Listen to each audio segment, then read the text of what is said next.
अपनी तरीके से चीजें हैंडल करने की कोशिश कर रहा था कि नहीं कर रहा था, लेकिन नहीं, इतनी देर में तो मुझे पता लगता है कि ओ सरू मैडम ने तो इलेक्शन में अपना नाम अनाउंस कर दिया है।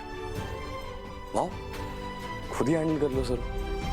और शायद मुझे ऐसा भी लग रहा है सरू कि ये पढ़ाई लिखाई छोड़कर तुम्हें इन सब फालतू चीजों में कुछ ज्यादा इंटरेस्ट है। ऐसा क्यों कह रहे हैं? तुम समझ क्यों नहीं रही हो सरू कि इलेक्शन ये फालतू की चीजें आम सीधे लोगों के लिए नहीं है। ये कभी भी गलत मोड़ ले सकते। खुल्ला की हालत नहीं देखी तुमने?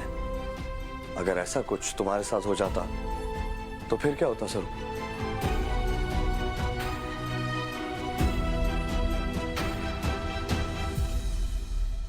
वेद साहब कभी हवाई जहाज में बैठे? क्या? बोलिए, बैठे हैं या ना? नहीं सर, मैं कभी आज तक हवाई जहाज में ही नहीं बैठा। ऑफ कोर्स बैठा हूं ना। जमीन से इतनी ऊंचाई पर होने के बावजूद भी आप कभी डरे नहीं ना? क्योंकि आपको उस प्लेन चालक पे भरोसा है, और वैसे ही हमारे को भी भरोसा है खुद पर।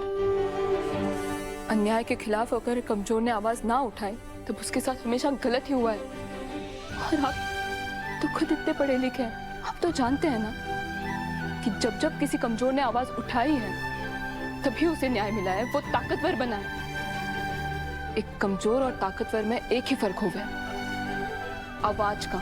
ये जो भी बातें तुम बोल रही हो ना सरू, ये दो अलग बातों का कंपैरिजन है। ये बातें एक है ही नहीं। वेद साहब, जब मैं कमजोर थी तब हर बार आप ही ने हमारी मदद की है ना। चाहे आपके माँ साहब आपसे नाराज ही क्यों ना हो, या फिर आपके दोस्त अनिका, आप कभी भी पीछे ना हटे, क्योंकि आप हमेशा न्याय की तरफ थे। और वैसे ही आज मैं भी हूं। और आज अगर फुल्ला की हार होती है ना, तो उसके जैसे हमारे जैसे लोगों की उम्मीद टूट के बिखर जाएगी, उनकी आवाज दब जाएगी। और मैं ये सब कैसे होने दे सकूं?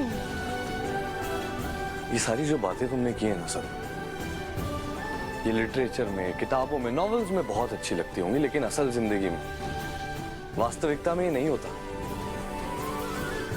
और ये जो इलेक्शंस है ना, कितना नुकसान हो जाएगा पता ही नहीं लगेगा सर। और ये कोई छोटी बात नहीं। सही कहा आपने। हमारे लिए ये बिल्कुल भी छोटी बात ना है। और अब मैं पीछे ना हटूंगी।